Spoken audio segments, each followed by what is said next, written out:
My sister slept with my fiancé, but my father still demanded I invite her or he wouldn't come, so I chose someone else. The ending stunned them both. The truth was, the change had started 3 weeks ago over a dinner I should have known better than to attend.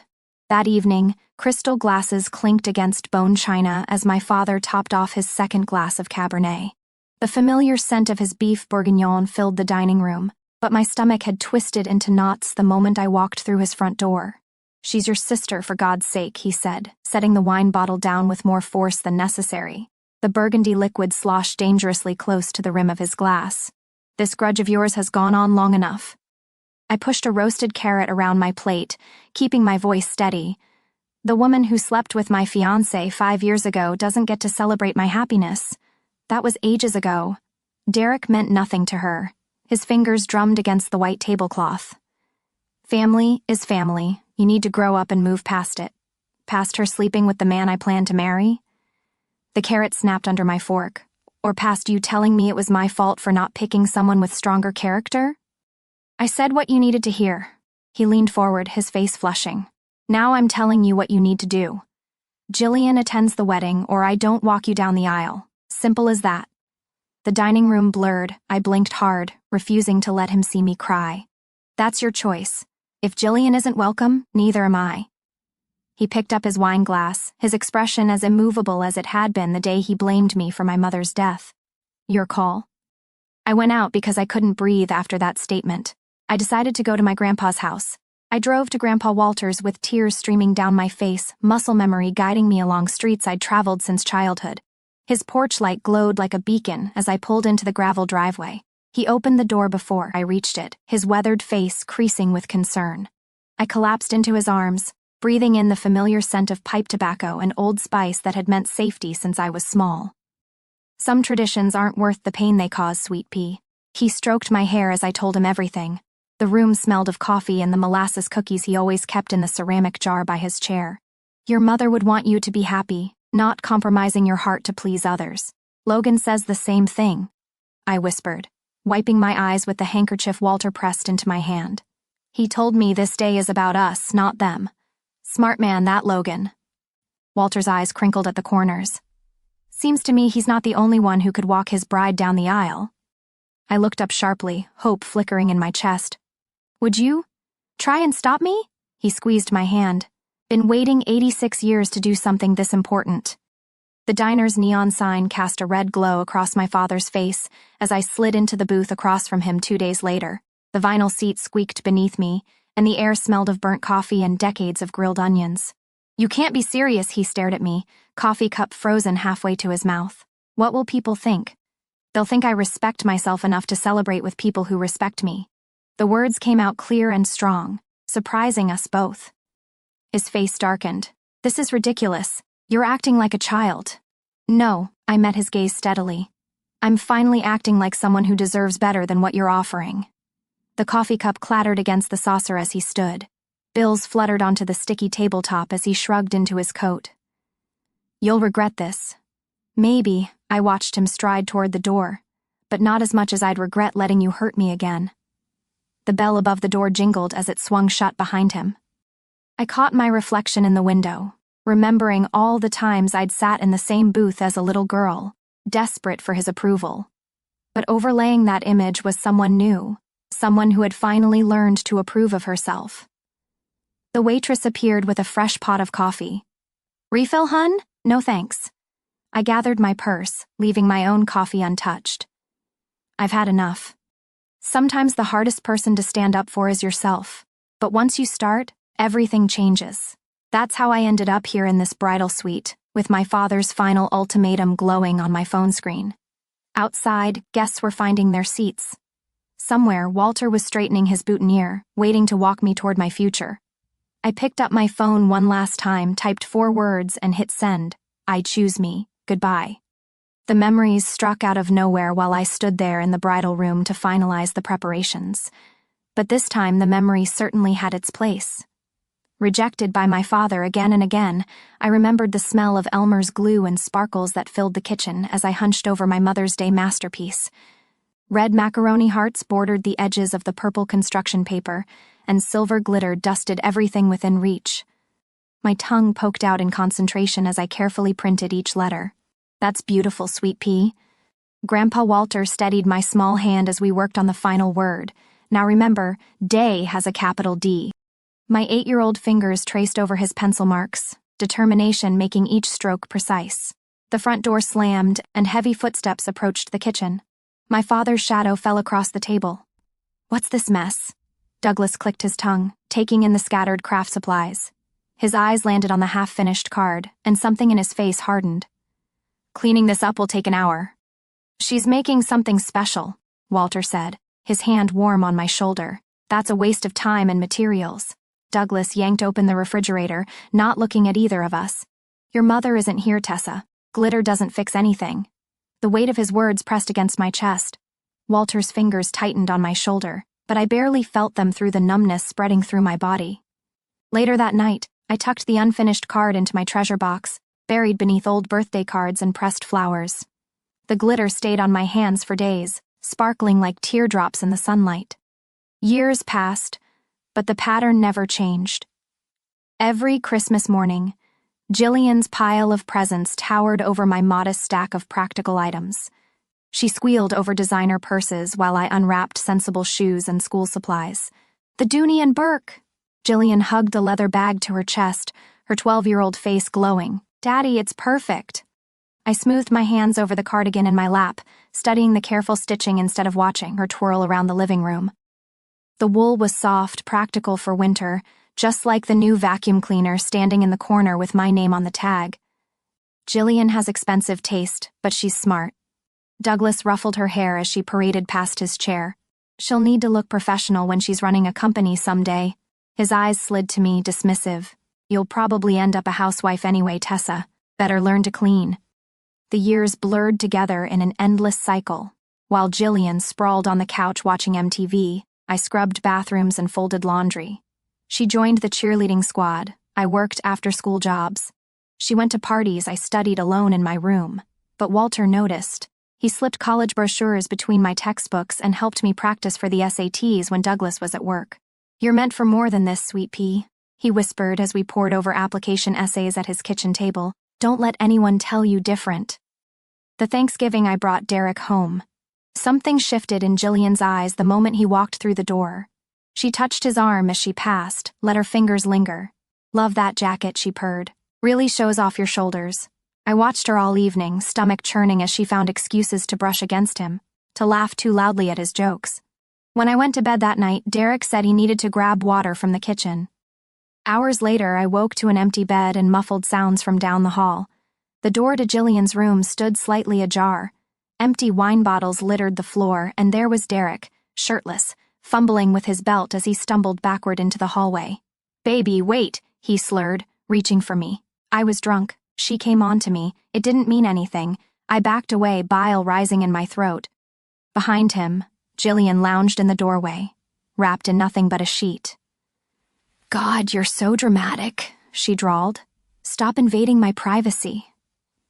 My feet carried me to Douglas's study. He barely looked up from his newspaper as I choked out what happened. They're adults, he said, turning a page. You should have picked better. If you'd brought home a man of stronger character, this wouldn't have happened. Later that week at the family Christmas party, I overheard Jillian bragging to our cousins in the kitchen. I stole Tessa's man in one night. She popped a chocolate-covered strawberry into her mouth, smirking. Wasn't even trying hard. That night, I changed my phone number, blocked their emails, and cut every tie I could. But the damage was done. Years later, I found myself studying old family photos, searching for answers in frozen moments of time. In every picture, the pattern was clear. Jillian front and center, beaming, Douglas hovering nearby, proud, and me always slightly apart, half turned away, as if preparing for the next rejection. My fingers traced the edge of a photo from my high school graduation. Jillian had pitched a fit about having to attend, stealing focus even then. I barely recognized the girl in the image, shoulders hunched, smile uncertain, desperately seeking approval she'd never receive. The truth hit like a physical blow.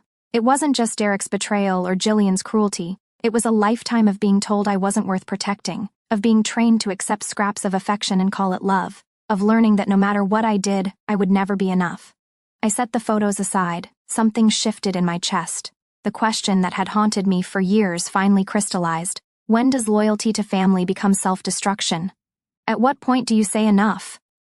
The answer had been there all along, written in glitter and macaroni, sealed in a box beneath my childhood bed. Sometimes love means knowing when to walk away. And finally, on the day I was finally walking away, the buzzing phone jolted me from sleep. Red digits on my bedside clock glowed 9:17 a.m. I had gone back home after the wedding prep and fallen asleep, both physically and mentally exhausted, but now an unknown number woke me. My thumb hovered over decline before a nagging sense of responsibility won out. "Is this Tessa Grant?" A woman's voice, crisp and professional. "This is Sandra Chen from Mercy General Hospital. Your father was admitted an hour ago after suffering a stroke." The words hit like ice water. I sat up, sheets pooling around my waist. "How serious?" "He's stable," a pause heavy with meaning, "but he's asking for you." 5 years of silence stretched between that moment and my last conversation with Douglas Grant. 5 years of building a life without his criticism or Jillian's schemes. 5 years of finally breathing freely. My bare feet touched the floor. Through the window, streetlights cast long shadows across my bedroom wall. "I'll be there in 20 minutes. I dressed, took my car, and headed straight to the hospital. The hospital corridor smelled of disinfectant and stale coffee. My heels clicked against the linoleum, each step echoing with memories I had tried to bury. Room 412. The door stood half open, spilling fluorescent light into the hallway. Douglas looked small against the white sheets, tubes snaking from his arms. His right side drooped slightly, his face slack. The mighty Douglas Grant, reduced to hospital gowns and monitoring equipment. His eyes found mine. Something flickered there. Relief, fear.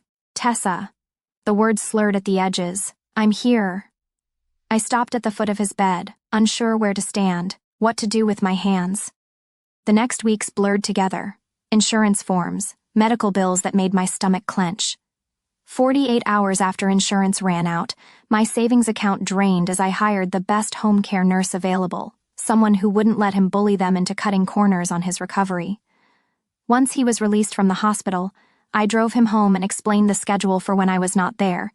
"The physical therapist comes Mondays and Thursdays," I said, stocking his refrigerator with pre-made meals. "Maria will help with exercises between sessions. Your prescriptions are organized by day in the pill box."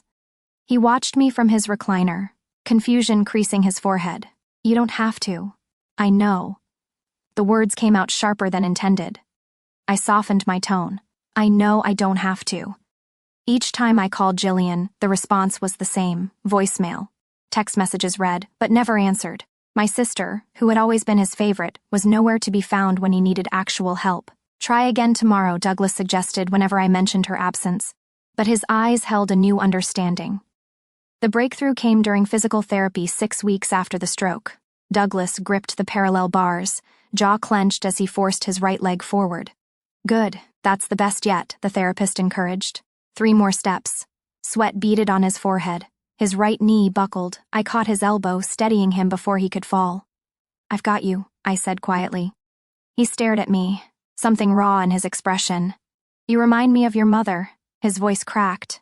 "Not just your face, your heart." The words I'd waited a lifetime to hear, delivered in a physical therapy room that smelled of rubber mats and sanitizer. I blinked hard against sudden tears. She never gave up on people either.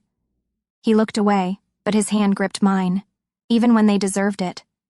That evening, over lukewarm hospital coffee, he told me about their first date, how she'd worn a yellow sundress and laughed at his terrible jokes, how she'd known every regular's order at the diner where she waitressed to put herself through nursing school. "She would have been so proud of you," he whispered, more to himself than to me. I nearly missed Grandpa Walter's arrival the next afternoon, stepping out to take a work call just as he walked in.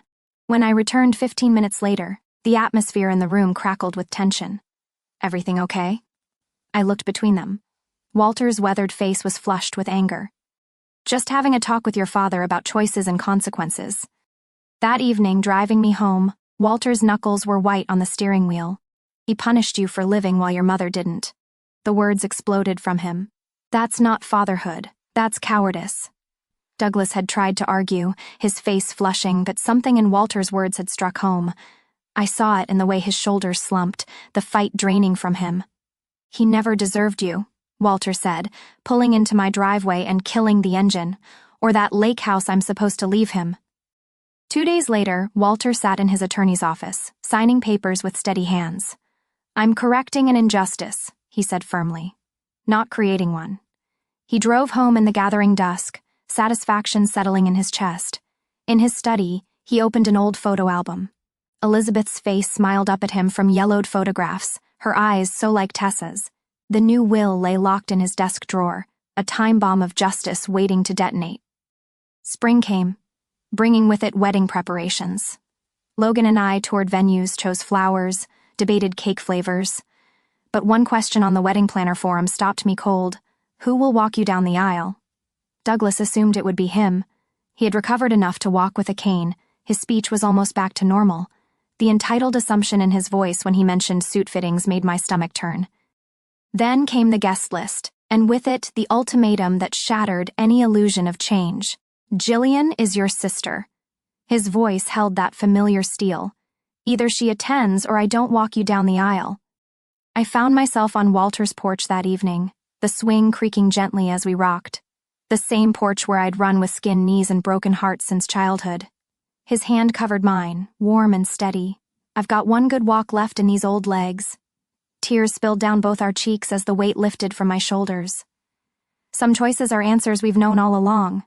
If someone shows you who they are repeatedly," Walter said softly, "when do you finally believe them?" The moon rose over his garden, silvering the rose bushes my grandmother had planted decades ago. I squeezed his hand, finally ready to answer that question with actions instead of hope. Finally, the day had come. My wedding. Golden morning light spilled through the bridal suite windows, catching the crystals on my dress and scattering tiny rainbows across the cream wallpaper. My bridesmaids bustled around the room, their matching sage dresses rustling as they arranged flowers and adjusted each other's hair. The usual wedding morning chaos felt oddly peaceful without the customary family drama. My phone buzzed again, Douglas's 5th message in an hour. I left it face down on the velvet ottoman next to my grandmother's pearl earrings. A soft knock preceded Miranda poking her head in. "Walter's here. Should I send him up?" My heart squeezed at the thought of my grandfather waiting downstairs. "Please." The door opened wider, and there he stood in his best charcoal suit, white rose boutonniere perfectly straight against his lapel. His weathered hands smoothed down his tie, the same one he'd worn to every important family event since I could remember. "Sweet pea," his voice caught as he took me in, "just like your grandmother on our day." I crossed the room and caught his hands in mine. They trembled slightly, though his grip remained strong. "You look very handsome, Grandpa. Had to do right by my girl." He touched the pearl at my ear. "Beth would be so proud of the woman you've become." The ceremony space buzzed with anticipation as the string quartet began the processional. I watched through the doorway as my bridesmaids glided down the aisle, their bouquets bright against the sage green of their dresses. The empty front row seats where Douglas and Jillian should have been barely registered now. Walter's arm was steady under my hand. "Ready?" I nodded, unable to speak past the thickness in my throat. The guests rose as one, turning to watch our entrance. But all I could see was Logan at the altar, his face lighting up as our eyes met. The world narrowed to the path between us, scattered with white rose petals that caught the light from the stained glass windows. Walter's steps were measured and dignified beside mine. When we reached the altar, his voice rang clear and strong. "I give my blessing to this union." The celebrant smiled, given in love by her grandfather, Walter Grant. Logan's hand was warm as it closed around mine. Walter pressed a kiss to my cheek before taking his seat, and I knew I'd made the right choice. The reception glowed with candlelight and laughter. Crystal glasses clinked as Walter rose for the traditional father's toast, his presence commanding attention without effort. The room hushed. I've watched this remarkable woman grow from a curious child who followed me around my workshop into someone who builds beauty from broken pieces. He turned to face me directly. "Tessa, you've shown me what family truly means. Not obligation, but choice, not blood, but love." He reached into his jacket pocket, "Which is why, as my wedding gift to you and Logan, I'm giving you the lake house at Placid." Gasps rippled through the crowd. Cousin Emily's fork clattered against her plate. Everyone knew Douglas had expected to inherit that property, the family's crown jewel for 3 generations. Walter's voice cut through the murmurs. Of all my family, only Tessa has shown what family truly means. She deserves this legacy. Logan's parents enveloped me in a warm hug as soon as Walter finished speaking. "We're so blessed to have you join our family," Susan whispered, her eyes bright with tears. I caught glimpses of relatives whispering behind napkins throughout dinner, their expressions ranging from approval to scandal. Emily's fingers flew across her phone screen, no doubt updating Jillian on every detail. But my friends created a protective circle of celebration around our table, their genuine joy drowning out the undercurrent of family drama. The DJ called for our first dance. Logan drew me onto the floor as the opening notes of At Last filled the air. I closed my eyes, letting my head rest against his shoulder as we swayed. "You look peaceful," he murmured. "I am." And it was true. The empty chairs didn't matter. The whispers didn't matter. This was our beginning. When the music shifted to the traditional father-daughter dance, Walter stepped forward. We waltzed too. What a wonderful world. His steps were as sure as they'd been when he taught me to dance in his living room at age 12. Other couples gradually joined us, creating a swirl of motion and color across the floor. "Look at you," Walter said softly, "truly happy at last." The photographer captured the moment my head was thrown back in laughter as Walter spun me under his arm, his face creased with joy. Logan appeared at my side as the song ended.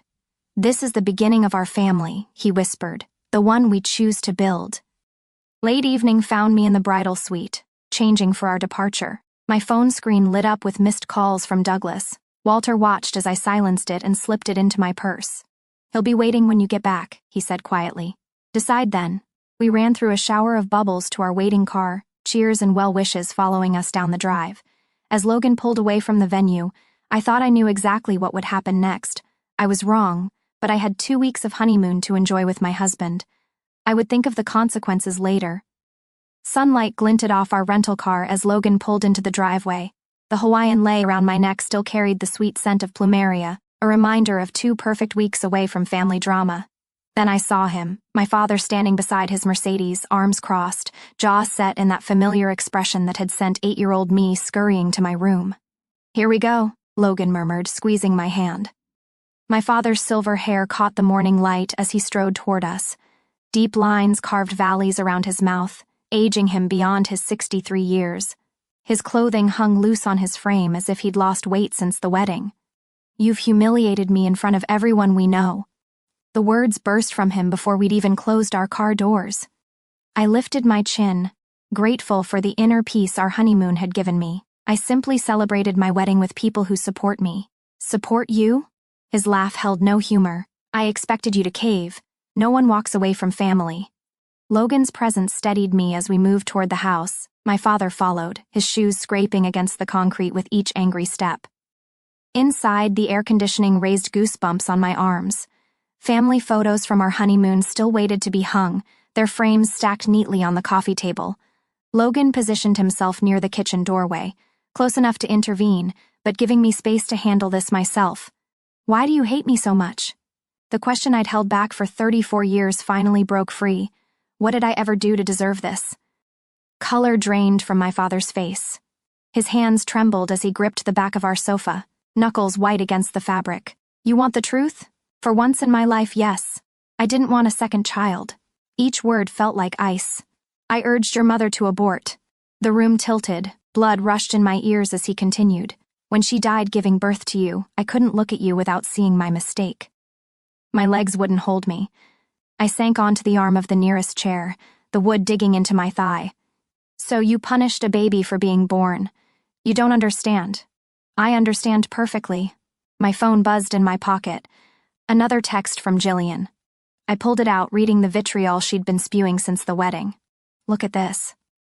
I thrust the phone toward him. Screenshots of Jillian's social media posts filled the screen. "Your precious firstborn mocking me for buying Walter's affection." Posts about how I manipulated an old man to steal their inheritance.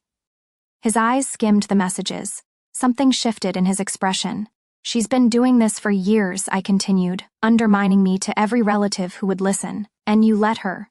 Tessa. But here's what I can't figure out." I stood, my voice steady.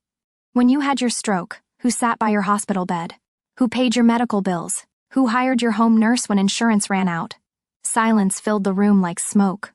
Where was Jillian? Did she visit even once during your recovery? His gaze dropped to the floor. No, I echoed. Because she only wants what she can take, and you've been too blind to see it. I've been wrong, the words came out rough, as if dragged across gravel, about you, about everything. Tears burned behind my eyes, but they weren't tears of joy, they were for the little girl who'd colored Mother's Day cards that would never be seen, who'd scrubbed bathrooms while her sister watched television, who'd believed for so long that she wasn't worth loving. Your apology comes 34 years too late. My voice caught, but I forced the words out anyway. This ends here. Don't expect help again, ask your favorite daughter next time. He straightened, desperation replacing the anger in his eyes. We're still family. Blood means something. Yes, it does. I walked to our front door and pulled it open. But respect means more. He paused in the doorway, looking back at me. For the first time, I saw him clearly, not as the towering figure of my childhood, but as a man who'd let grief poison 3 lives. The door closed with a soft click. I leaned against it, Logan's arms wrapped around me as the last of my strength crumbled. My phone pinged again, more messages from Jillian than from my father. With trembling fingers, I opened my contacts and blocked them both. The afternoon sun painted long shadows across our living room when Walter called. You did what I never had the courage to do, he said, his voice warm with pride. Sometimes loving yourself means letting go. I looked at the empty frames on our coffee table, waiting to be filled with new memories. I always thought forgiveness meant letting them back in. Forgiveness is for you, sweet pea. It doesn't mean giving someone another chance to hurt you. Outside, a neighbor's wind chimes caught the breeze, their gentle music drifting through our open windows. I thought of all the family photos I'd seen in Douglas's house, how I'd always stood slightly apart, as if some part of me had known even then that I didn't belong. But here in this home Logan and I had chosen, surrounded by people who loved me for exactly who I was, I finally belonged somewhere. The truth settled over me like a warm blanket. Sometimes the family you choose loves you better than the family you're born into. I touched my stomach, still flat, but holding our future. I had found out a month ago during all the fuss, but I could not share it with my father. This child would never know what it felt like to be unwanted. They would never have to earn their place in our hearts. Some chains are made of blood, but the strongest bonds are forged by choice. I had chosen mine. Finally, I could breathe free. After reorganizing our home and working hard, we went to the lake house the following weekend. A warm breeze carried the scent of fresh paint and sawdust through the lake house windows. I ran my fingers along the newly sanded windowsill, remembering how Walter had taught me to fish from the dock below when I was 8. The old photos of him and Grandma Beth watched over the living room from their restored frames, their smiles unchanged by time. Logan's footsteps creaked on the wooden stairs. The contractor finished the master bath tile. He wrapped his arms around me from behind, his palm settling over mine on the windowsill. Want to see in a minute? I leaned back against him, watching our friends unload folding chairs from their cars. The late afternoon sun sparkled on Lake Placid, painting everything in honeygold light. Can you believe this is really ours? Walter knew exactly what he was doing. Logan kissed my temple. Speaking of which, he called, says he's bringing his special marinade for the barbecue. The gathering unfolded like a scene from someone else's life, the kind of easy family celebration I used to watch through other people's windows. Walter held court from his favorite Adirondack chair, demonstrating proper fish-gutting technique to Logan's father, while Sarah Mitchell, my mother-in-law, arranged her legendary peach pies on the outdoor buffet. I brought my grandpa lemonade and settled into the chair beside him, watching our friends' children chase fireflies across the lawn. Logan, Sarah's voice carried from the kitchen. Come help your father with the grill before he creates another charcoal disaster. I watched my husband jog toward his parents, their easy affections still a marvel after my own upbringing. The Mitchells had embraced me without reservation, including me in their Sunday dinners and holiday traditions as if I'd always belonged. The screen door slammed, and Mark, Logan's college roommate, emerged with his toolbox. Ready to tackle that nursery painting tomorrow? He grinned, dropping into a nearby chair. I've got a steady hand with trim work.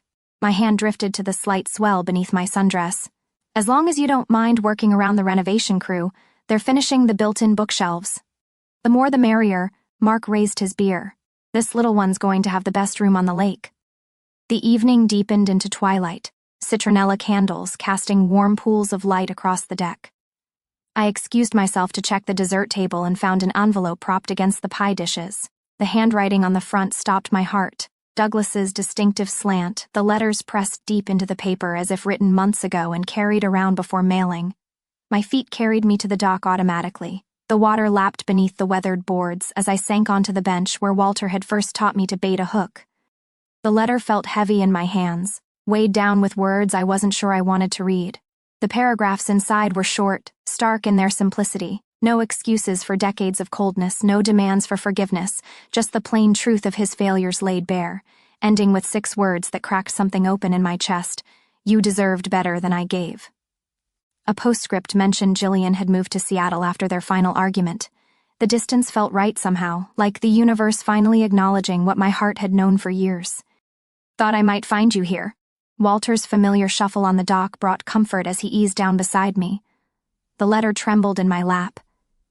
He wrote months ago, my voice caught. Never sent it until now. Walter's arm settled around my shoulders, solid and warm in the gathering dark. Forgiveness isn't about them, sweet pea. It's about freeing yourself. I leaned into his embrace, my hand finding the gentle curve of my stomach. This little one will never doubt they're loved, not for a single day. Just like their mama. Walter's voice roughened. Beth would be so proud of the woman you've become. So proud of the mother you'll be. Stars emerged one by one over the lake, their reflections dancing on the dark water. The letter rested in my pocket, acknowledged, but not defining my future. Behind us, laughter and conversation drifted from the house, the sound of chosen family, of love freely given. Hey, little one, I whispered to my unborn child, watching our dual reflection in the gentle waves. Welcome to the family we chose, the one we're building together. The breeze carried the scent of Sarah's peach pies, and Walter's grilled fish mingled with wood smoke and summer roses. From the deck, Logan called my name, his voice warm with love and promise. I stood, offering Walter my hand. It was time to rejoin our people, the ones who show up, who stay, who choose us every day. The ones who make family mean something real at last.